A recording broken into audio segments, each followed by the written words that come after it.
See, this wee street, that's where you go down now, every single person having a stayed in it. Is that your old gaff? Aye, that's my old house, that's where I stayed in that programme was getting showed. There was plenty of times I was sitting on the couch in there in tears, mate. With nothing in me, because I showed that, you know what I mean? I showed how broken I was, you know what I mean? But they glorified it. The false persona and I'm all happy and I'm fucking dying inside, you know what I mean? My cousin, he was walking up this street a couple of weeks ago and got attacked by 6 or 7 youngsters all with balaclavas. Everyone was told up, so they were to. You say you done a cold shower this morning? Aye, I'm doing it early weekend. How did that feel? I was alright innit, so it was, good. I was alright. Oh, fucking boy, brother. You've got this, brother. Happy, laddie. Couldn't be happier. Yes!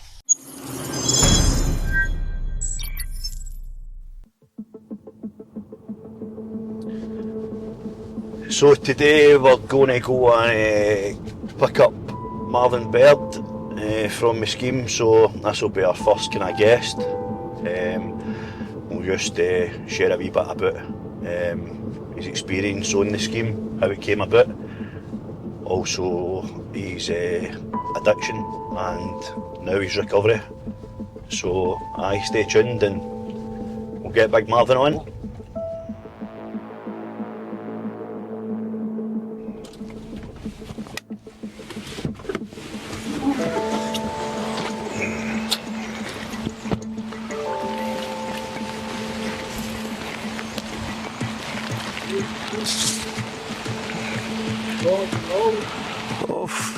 What's this weather all about?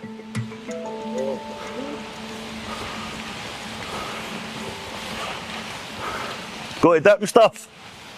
Yeah. Yes! Let's do it!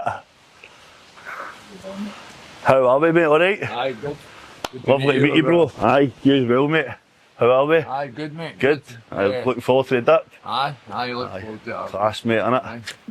We're going to walk around with Marvin, a standout star from the Scottish documentary, The Scheme. Aired in 2010, this eye-opening series delved into the lives of residents in a struggling housing estate in North Ayrshire. Join us as Marvin revisits key locations on the documentary, sharing behind-the-scenes stories and the struggles. I used to watch it. What night was it on? Was it a Wednesday? Monday. Prime time. Prime time, TV. It. So I used to watch it. I'd be coming back from my work and I used to talk to the guy in my work about it. And I worked with Ayrshire Council at the time. And we would obviously look forward to seeing it coming on. I couldn't believe it. I couldn't believe how big it went. After one episode, it was fucking went by. See, I used to watch it with my mum and dad at the time, and my mum and dad were like, oh. How did you, mate? 38. 38? Aye. 15 years ago? Aye. So 23. But the stuff I was doing was the stuff that you were all doing. Oh, right. So see, like the area and the scheme, this sort of stuff, this is what Bank Clyde Bank, it was the same sort of thing, and I'm like, I would watch it and I would take it so much because it was just something that I was running about all the time, whereas my mum and dad built it and going, oh, look what they're doing at that time in the morning, or what's happening here, or what's happening in that house, and I'm like, that's just the norm. Aye. That's just what I was doing. Exactly, that's what it is, isn't it, mate? Me and all my pals. I had my wee breast time at the time, so I tried to hide a lot of it for him, you know what I mean? Because I didn't want to influence him in any way, but then I get to jail and somebody else fucking let him try it. And right. But he's due it, and he sounds good this time, you know what I mean? He's in the jail now? Aye. But there's a new law just passed there. If you're doing less than 4 years and you're you can get out low risk, you can get 140 days early. Aye. I think it's good, you know that Christmas plays ends up political. Aye, that's it, innit? They'll try to clear house before the onslaught comes. That's what happens, innit? End up the jail's full. So who's up here now? Is it still the same faces? No, it's all different folk. What changed? Aye. Just keep in contact with them, I reckon? I keep in contact with some of the folk that was on the programme. Their names there, they're my family. Right. So they're my Auntie Annie, she lost my Uncle Gordon last year, so she did. Sorry to hear that. Last December. That was the last time my mum's brothers. Was it? Aye, 7 brothers she had. 9 brothers Quite left. a big family. Aye. Massive family, mate. That happens, I know, and as time goes on, I know, it's like, since I got sober 29 months ago, then a wee bit further on into my recovery, it's like, God's sake, man, it's like, I'm looking at my mum, my dad, I'm like, fuck man, I've like, lost a lot of time with them. I know. People have passed, my granddad, I've had pals that have passed, my granddad, it's just... Two of my cousins, my granddad and all. And I was in the jail with my papa died, so I had to come out in cuffs, you know what I mean? Take a cord for the funeral. Aye. No, I'm a liar, the boys took the cords that my grands and the lasses took at my papa's. Right. So I was quite glad that, in fact, because I was chained. But the woman that was there, she was alright, she let me go and speak to my family and get a cuddle and that, she wasn't.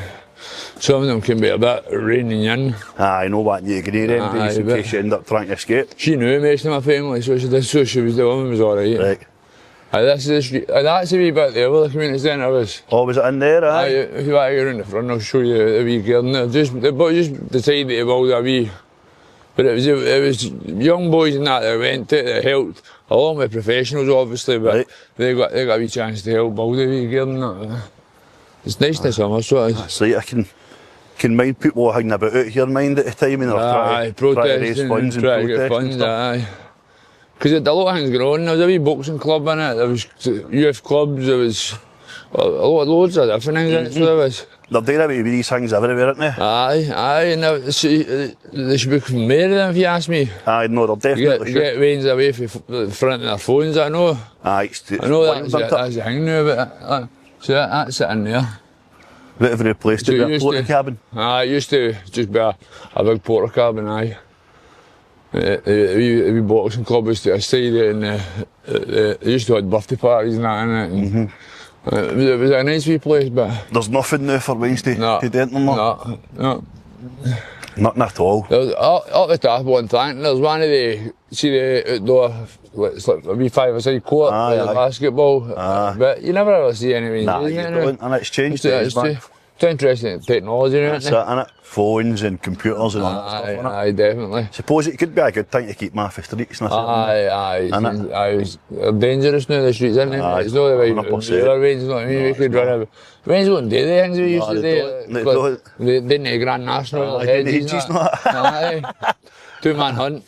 We call it hunt the gun, we call it. Hunt the gun, two-man hunt. See, this wee street, that's where it got there now, every single person out in the state. Aye. Wee schemes like this are brilliant. It was brilliant, this wee street was brilliant. The grass bit at the front, there was always the wains out playing football.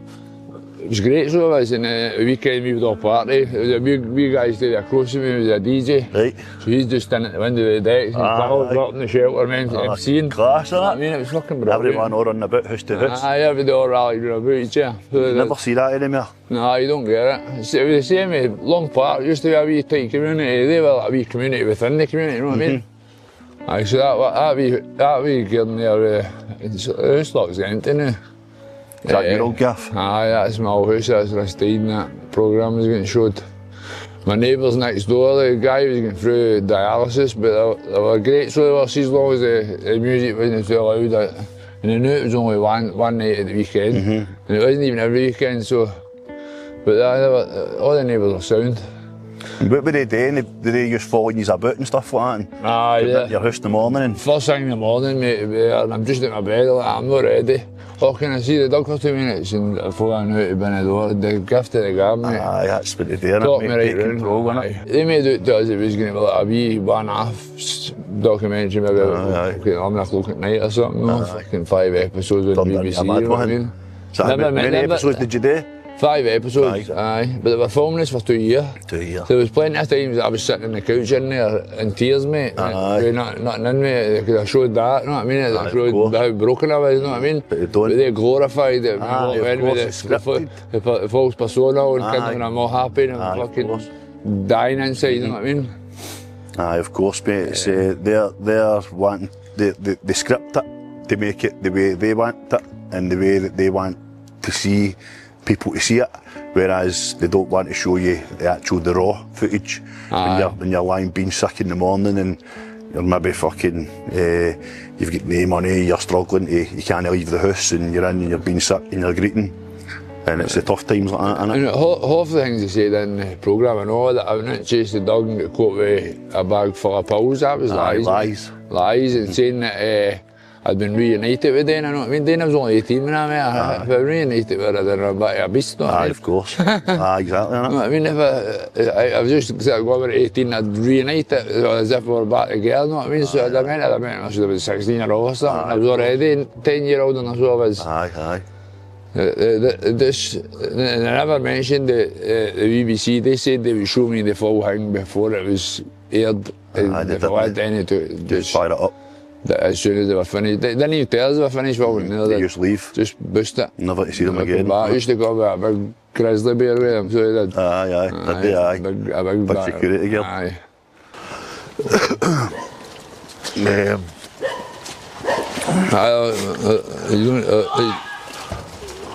I don't get hear you, pal. He's been dead for 10 years.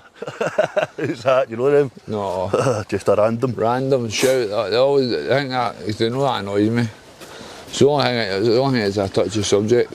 Just show them love, innit? Aye, that's what James says. Just kill me kindness. Kill me kindness.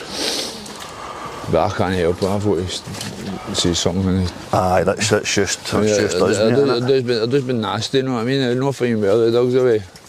I had to give the dog away, so I did, before he passed away, so I didn't even get...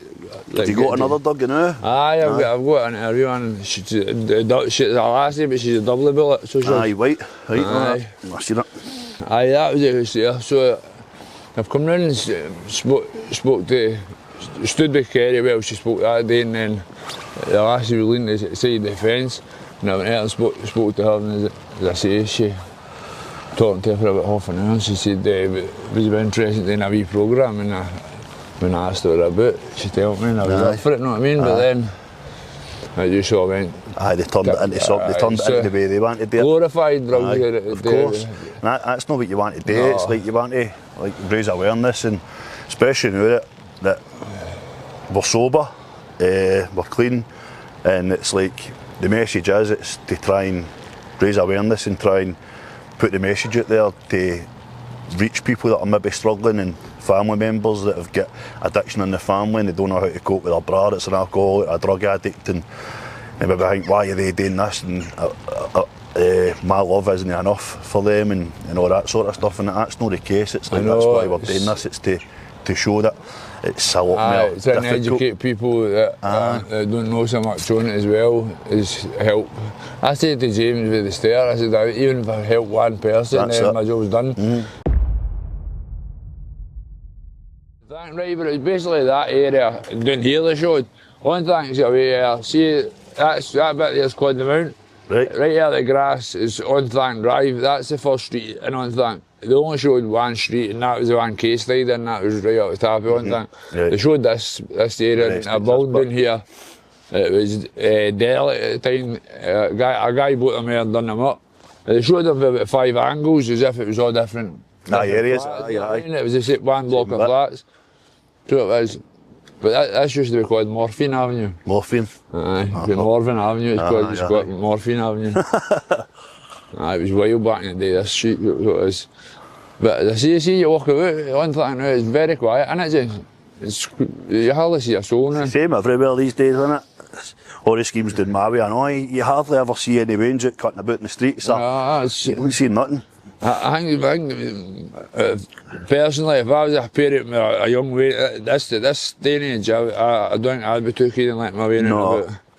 It's not that, they're running behind the steroids and grabbing phones and that sort of. Aye, all sorts of stuff's happening. Aye, fucking bags off money and that. Everyone's chasing money. And they're all got these balaclavas on, everyone in their driving have got balaclavas on. You don't know who's who in it. I know. Always watching behind your back in it, you don't know what's going on. My cousin, he was walking up this street a couple of weeks ago and got attacked by 6 or 7 youngsters all with balaclavas on, aye. So it just shows you. And I know everyone that was told up was what they were to. That was rock bottom, mate, because as I say, I lost her, I spiralled right out of control. I was taking an extra 140 ml. This is how insane I was. I was setting my alarm at 7 in the morning, right? Waking up taking 140 ml of liquid. Came back to sleep for an hour, so when I woke up I wasn't feeling rough. Aye. Then sitting, smoking all day, Aye.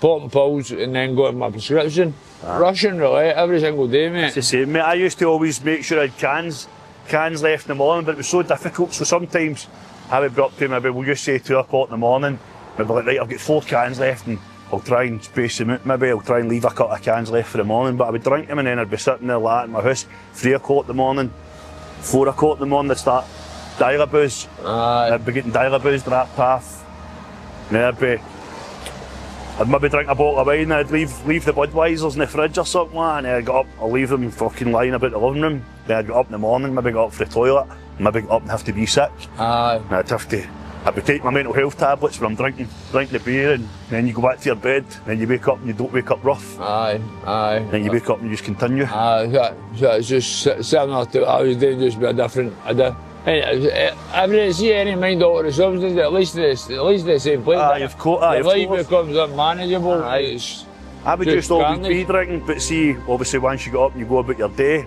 then the minute I would get up and you'd maybe drink a few beers, then you'd maybe phone somebody or somebody would come in for you, then you'd end up a half gram of Charlie, or then you'd end up a cut of Valium, then the day would just continue.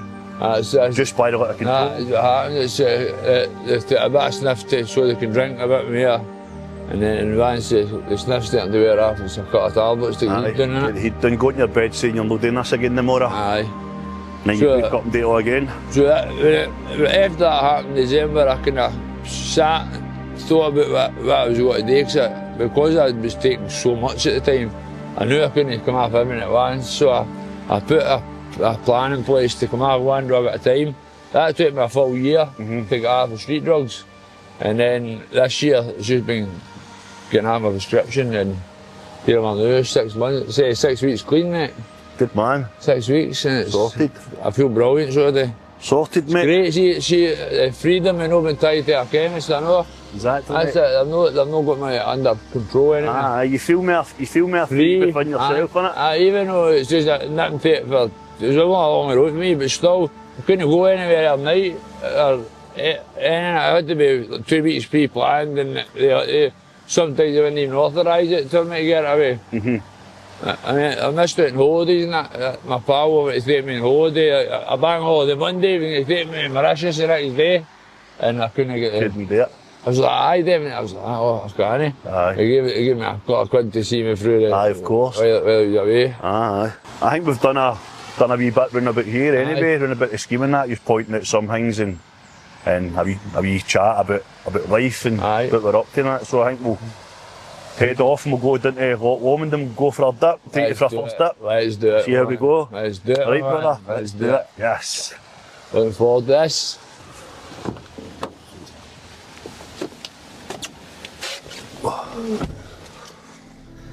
So that's us now in the van, and we're going to just head down to Duck Bay, down to Loch Lomond, and going to go for a dip and take Big Marvin for his first dip, innit? First cold water dip, first cold water exposure.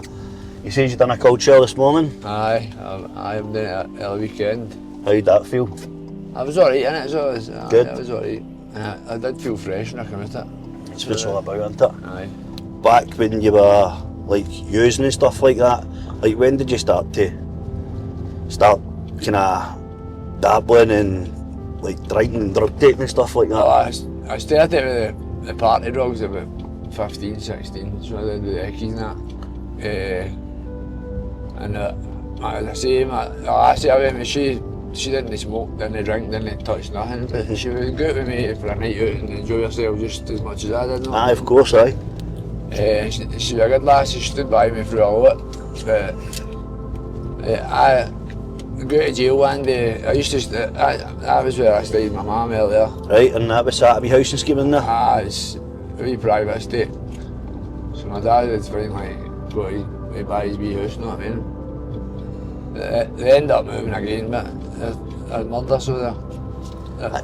See, I think like back in the day when kind of growing up and stuff, and as we were speaking about back there, when my pals and that started to get their own houses, like I always stayed with my mum and dad. So I didn't get my own house till about 10 years ago. But all my pals started getting their own houses and stuff like that, and then you've been there drinking, going back for your work on a Friday, go to your pal's house, you start off with a drink, and then you start off taking Charlie, innit? Lines of coke, drinking, taking lines of coke, and then you start to take eckies. You start to be taking eckies, and then you start to go to dancing, and then after the dancing you go back to your pal's house, and you be on it in there, and you be on it into the next morning, and then you just continue it right for the Friday night, right through Saturday. No, how I started actually, the first time I ever took like anything like a downer drug was, I was drinking the weekend. I was working at the time, but I was drinking a lot at the weekend. And one Saturday morning, a pal, you know what I mean, offered me a wee tiny bit of liquid. And it was the tiniest wee bit, and I swear to God, it took the hangover away, and it felt as if the weight of the world was lifted. What was it you offered you? A wee bit of methadone. Right. And took all the feelings away? So I was started doing it on a Saturday to get rid of the hangover. I went from a Saturday to a Saturday and a Tuesday. And before I knew it, I was buying a guy's weekly script off him. So I get the jail after that, and I get 6 months for the full 13 whatever weeks it was I was in. I did not sleep a wink. No. Not one night's sleep did I get. Did they offer you when you were in the jail, like? A dry detox. It was more like a detox for alcohol, Librium, and Buscopan, ibuprofen, and that. And then at night they get along with the Librium and that they'll give you a Zimavine to help you sleep. But like a Zoplicon, like a Zimmer. Aye. If you didn't get to sleep for an hour with that, your electric legs tossing and turning all night. So I used to take them as well to try and get the head done. I'd be getting them off my pals, or I'd be getting them off people I knew that were getting scripts. And I'd be like, what have you got? Have you got any Zimmers, any Zoplicons, any Valium? Aye. Any anything? Aye, that's it. That was it. Same with me. I was buying folks' prescriptions and all, which is a wee bit shite taking it. And yet, now that I'm clean, I think my head's a bit straight. It's a bit shite. People are vulnerable, need money, or want the money up front. I would give them up front, and it's, you're really inside, you're leaving them in the hole the day that they're not going to help, you know what I mean? Aye, you're relying on other people, isn't it? Aye. And I wasn't big for taking Valium and all that back in the day. I was more, it was all drink for me. It was all drink and then ecstasy. So you'd be going back to your pal's house after the dancing, and that's what you would do. You'd end up taking eckies, and you'd end up about the house all weekend full of eckies, and then for the Friday and the Saturday morning you'd be taking them, and then all Saturday, and then you'd have the same. You would go to the shop in the morning at 8 o'clock in the morning back in the day, but you would know somebody, know a shopkeeper. Aye. They would go and open the shop at 6 o'clock in the morning, so you'd be like counting down the hours for 2 o'clock in the morning to 6. Aye. You'd be like, right, that's the shop open. We had one out in Knockty, but used to sell as early, so we did. And we'd get down and they'd be like, right, you'd get down, you'd be 6 bottles of Buckfast, they'd give you the Buckfast, you'd be like put them into a bag, hide them, so you had to have a bag that wasn't a see-through bag, because the shopkeeper didn't want MD knowing that he was selling you drink before hours. So you'd be away down to the shop at 6 in the morning, you'd go back to the party like that, with a bag, with a drink, that's us, we've got it. But it'd be like, I'd have the same bottle of wine all day Saturday, because all you'd be doing was you keep swallowing ecstasy tablets. That was me the same at the weekends. But do you know, I think in a way it kind of broke down some social barriers. Aye, it did. Because we used to, see where I'm fighting the tap end, that's the tap end of one thing, we used to fight with Shortleys boys. But see after the Eckie scene come in, we started going to houses and Shortleys and party with them. Aye. Got to dancing and meeting up with them. Aye, you end up random people's houses, didn't you? Aye, I never once did any more than that, I did. It was only after the programme I got attacked for everything. I murdered 3 times, so I was after. Because people seem to think I'd made fucking a lot of money off it, and it's a lot of people, it's jealousy, I know, but a lot of people don't like to see other people doing well. I definitely don't. But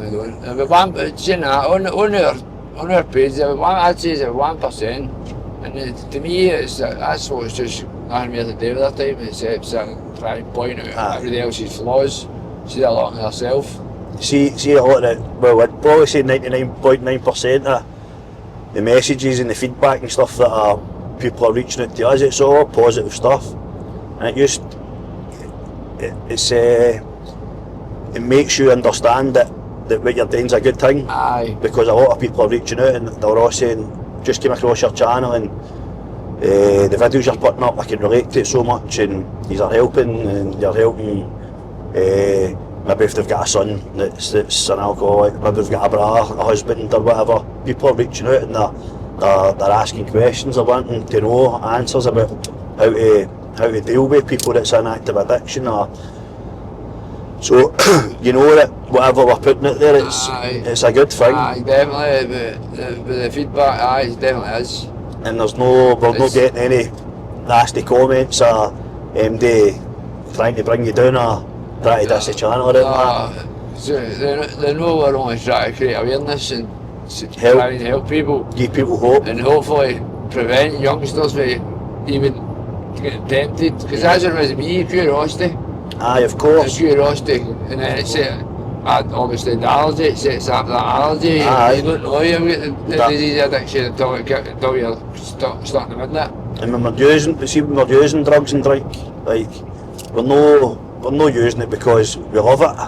We're doing it because it makes us feel comfortable to a certain extent, but we're not comfortable, we're still riddled with anxiety, we're riddled with fear, but that's why we keep taking. It's because we feel as if it's... Gives you a false bravado. Aye, that's it, innit? It's just all false. But as the years were going on for me, it was more eckies, more cocaine, and then you started, when you're taking these drugs, they're not giving you the same effect as when it used to give you back in the day. When you're taking them, they're starting to make you feel a certain way, and then when you're taking these drugs, you need to take Valium on top of them to level you out. Aye. And then when you're taking the Valium, you end up in the jail. There was a time for a few years I was jailed constantly, every weekenders constantly getting pulled with the police, up in front of courts, not knowing what I was up for, waking up in court cells, waking up in random people's sissies that people I didn't even go home with. I've been out for 8 years, but see before that I spent 14 years out of 20 in the jail. In the jail? Aye. Aye, it's crazy, isn't it? Out for 5 months and for 18 months, out for a few months, back in and there 18 months. Just becomes your second home, doesn't it? Aye.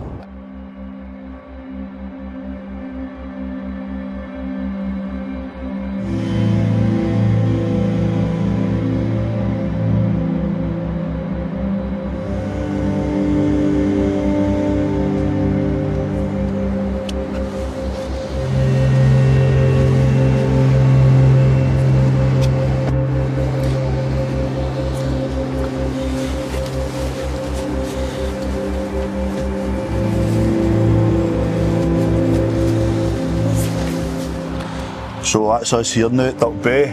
There's your shoes to get yourself in the water. Thank you. How are you feeling?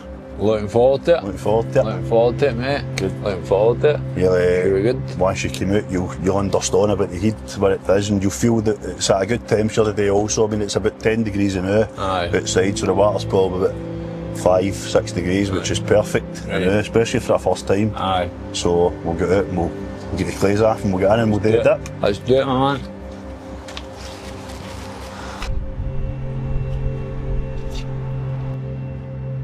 Cold water exposure offers various benefits for recovering addicts by enhancing mood through the release of neurotransmitters like dopamine.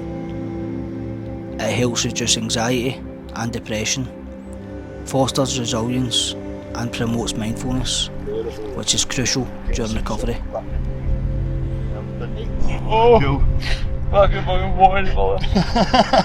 You've got this, brother.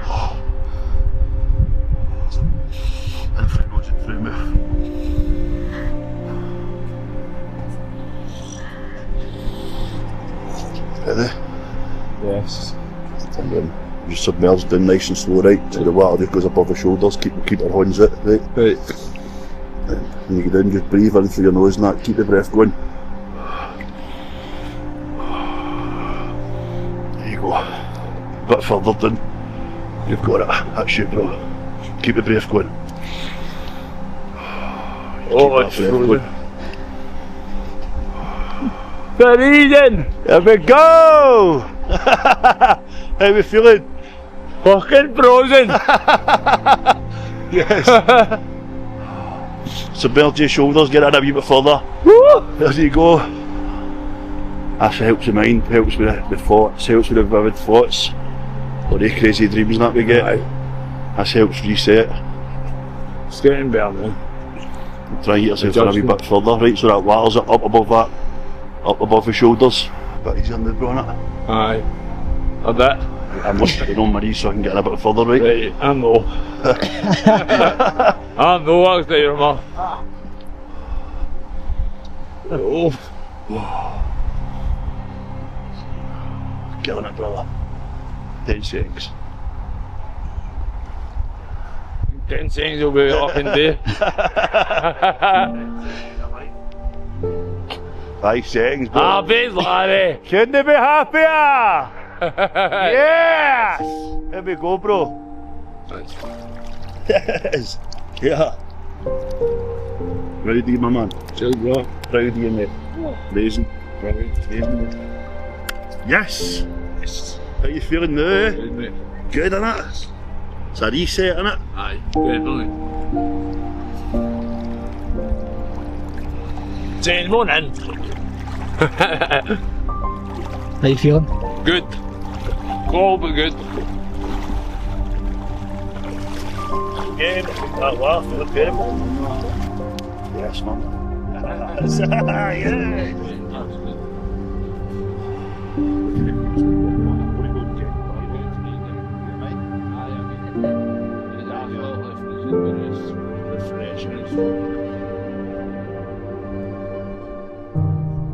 I would recommend it to anybody who's back to clear their heat. Because the coldness clears your heat, that's for sure. It's only one thing you're thinking about, but no, you can adjust, you can adjust it.